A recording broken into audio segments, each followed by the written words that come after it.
Avant d'être amputé, avant d'avoir la maladie, j'étais chauffeur de camion. Chauffeur camion, semi-remorque, et j'étais cariste d'entrepôt en même temps, je faisais les deux. En 2009, en décembre 2009, j'ai fait un vaccin, le vaccin de la grippe H1N1. Le fameux vaccin qui a été mis sur le marché, qui n'a pas été contrôlé. Et 3 semaines après que j'ai eu ce vaccin, j'ai fait déclarer un purpura fulminant. C'est une infection du sang. Et la cause, on ne la sait pas vraiment, cette cause. Moi, j'ai l'idée que ça vient de ce vaccin. Les médecins, ils me disent non, c'est à cause que tu n'as pas de rate. Bon, c'est tout, j'ai pas de rate, mais j'ai vécu quand même 45 ans sans rate, sans jamais être malade. J'étais presque 2 mois dans le coma avec cette maladie. Ça s'est déclaré en 2 jours de temps, on va dire. Le matin, j'avais comme si j'allais avoir la grippe. Le midi, je commençais à attraper des plaques marron sur le corps, sur le visage, le corps. Et le soir, j'étais dans le coma. Et je suis resté presque 2 mois dans le coma. Et au réveil, j'ai vu que j'avais été amputé des 4 membres. Bon, je ne savais pas que que le bas du visage était carrément tout défiguré. Je ne le savais pas, ça. Je l'ai su qu'un mois après. Ça, c'était en 2010. En janvier 2010 que j'ai fait cette maladie. Et après, ici, je suis arrivé en avril. Je suis arrivé ici au mois d'avril pour tout réapprendre, parce que je devais tout réapprendre, hein, manger, parler, marcher, tout.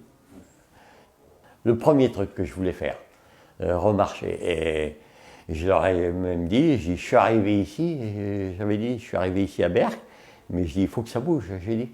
C'est la première phrase que j'ai dit, et les kinés, les ergots, tout le monde a dit, ça va bouger, monsieur Schreib. Et enfin, en fin de compte, ça a très bien bougé, parce que je suis resté 4 mois ici et j'étais quasiment autonome. Il y a eu la réparation du visage. Et j'ai été à Amiens pour ça, avec le professeur De Vauchel, qui était un homme extraordinaire, un chirurgien extraordinaire, avec Sylvie Testelin. C'est des chirurgiens extraordinaires. Et ils m'ont réparé ce visage. Ils m'ont fait 7 opérations. Et ça a pris 2-3 ans. Et en parallèle, le professeur De Vauchel m'avait dit j'ai un confrère qui peut vous donner des nouvelles mains. Il m'avait dit. Donc, ça n'a pas tombé dans l'oreille d'un sourd, bien sûr. Et j'avais répondu au professeur De Vauchel, j'avais dit, mais des mains, je vais en avoir à Berck. Ils vont me faire des prothèses. Donc, il me dit, c'est pas des mains comme ça que mon confrère fait, c'est des vraies mains. Ah bon? Et je ne savais pas que ça se faisait.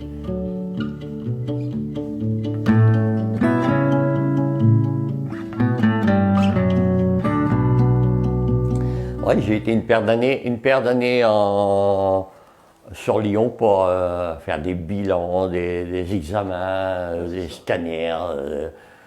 Ils trouvaient que j'étais un peu trop vieux pour faire cette greffe.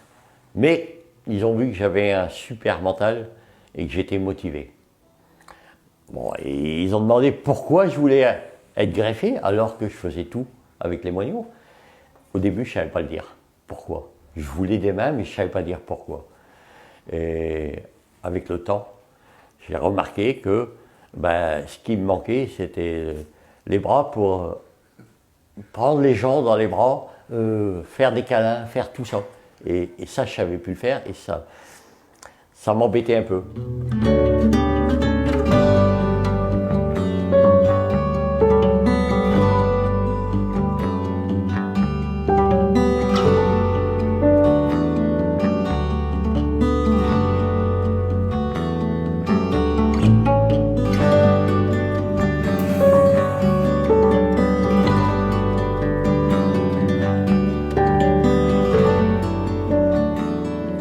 Après que j'étais prêt à être greffé, j'ai encore dû attendre plus de 3 ans avant de trouver un donneur. Parce que des donneurs, il n'y en a pas beaucoup.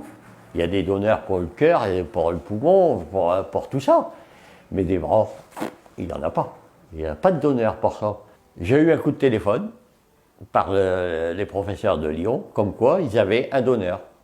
Et à ce moment-là, j'étais justement au cinéma à Hasbro avec ma fille et mon voisin, et on regardait le film Réparer les vivants. Et Réparer les vivants, c'est un film sur le don d'organes. Et heureusement que ma fille a pris mon téléphone, a été dehors pour répondre, et c'était le professeur Morellon de Lyon qui m'appelait pour dire qu'ils avaient un donneur et que je devais être là 6-7 heures après, je devais être là sur Lyon. Et j'étais à Hasbrook, et il y a plus de 700 km, et il était quelle heure? 11 heures au soir. La galère pour trouver une ambulance, parce que les ambulances à Chauner, ils étaient là, mais ils n'avaient pas les chauffeurs. Donc Chauner, il a fait le maximum pour pouvoir me conduire. Et je les remercie parce que c'est les deux patrons qui m'ont conduit. Ils ont passé toute la nuit pour moi, et je les remercie parce que sans eux, je crois que j'aurais pas eu la greffe. J'ai eu énormément de chance dans mon malheur. La chance d'avoir retrouvé une autonomie, parce que au début c'était pas gagné. Retrouver cette autonomie, je pensais pas du tout remarcher comme je marche aujourd'hui. Parce qu'aujourd'hui, je marche très très bien, on va dire. Je cours, je fais tout ce... C'est même plus des prothèses que j'ai, c'est des pieds.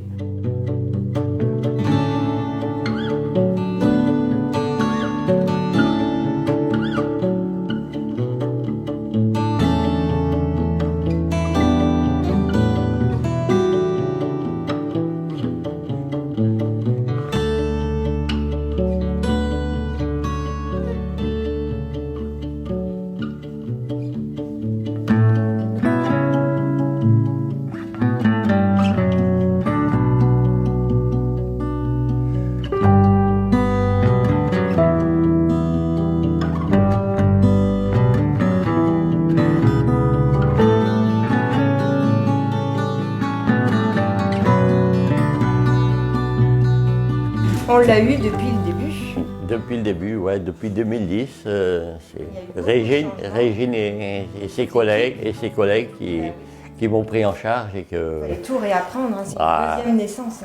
Il fallait réapprendre à manger, resservir des... Ils ont eu de la patience avec moi, beaucoup de patience. Si, vous avez eu de la patience. Parce que. Il a participé beaucoup.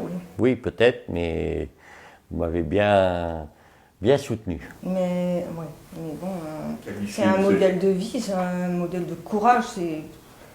Franchement, quand on a vu l'évolution et tout, et puis un battant, hein, parce qu'il en voulait, hein, depuis le début. Hein. Ouais, c'est vrai. Depuis le début, il voulait tout faire tout seul. Je savais pas, je voulais. Non, je vais le faire. Ouais. Et encore maintenant. Hein, Et y arriver. Souvent, ouais. Y arriver. Souvent, j'y arrivais.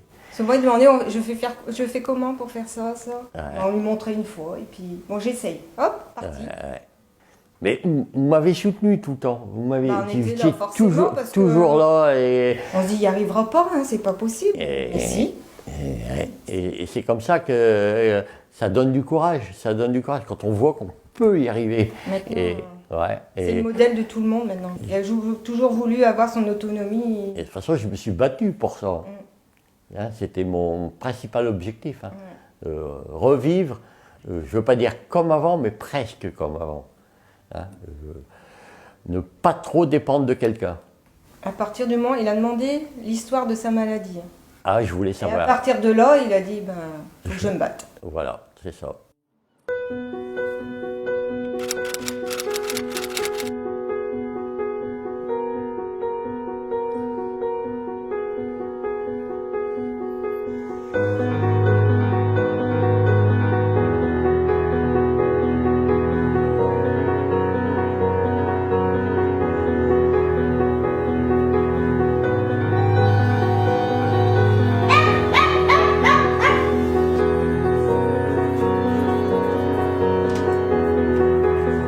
Bonjour. Ok, allez, rentrez.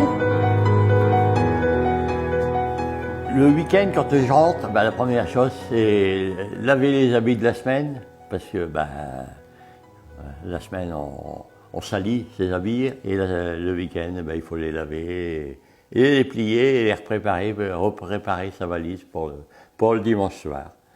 Donc ça, c'est la première chose que j'ai à faire. Et après, on fait un peu de nettoyage, de rangement, puis on sort faire des courses parce que il faut faut remplir le frigo pour la semaine pour ma fille. Et donc on remplit le frigo, on fait un petit peu de sortie, on va voir un peu la famille, tout ça. Et le temps il passe très vite, donc le week-end est vite, on est vite dimanche soir. C'est toujours trop court de toute façon.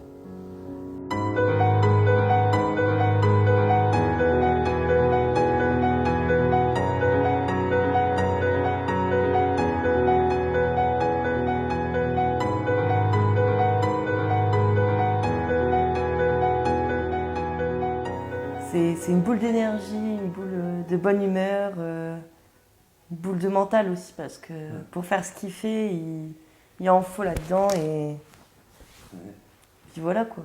Enfin, quoique des fois, il faut le booster aussi. Hein. Parce que des fois, il a tendance à vouloir se laisser aller et qu'on l'aide. Mais il ne faut pas trop, parce que sinon, il va se laisser aller et là, il va plus rien faire après. Ouais, au début, ses bras, c'était un poids mort. C'était là, mais ça gênait, on se disait, est-ce que ça va vraiment marcher, est-ce que ça vaut vraiment le coup, mais ça commence tout doucement à fonctionner, et là, ça a changé. Ouais.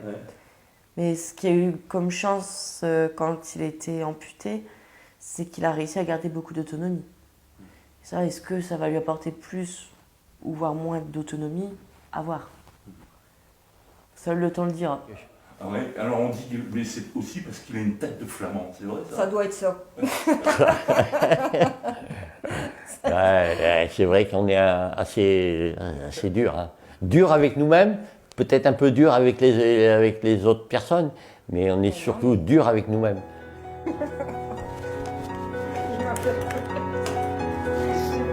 Ah ben.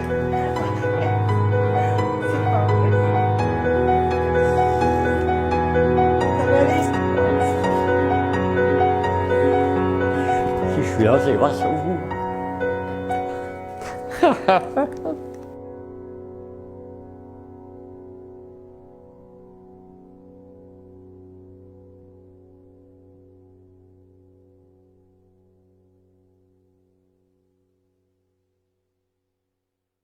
Moi, pour mettre mes lunettes, c'est comme ça.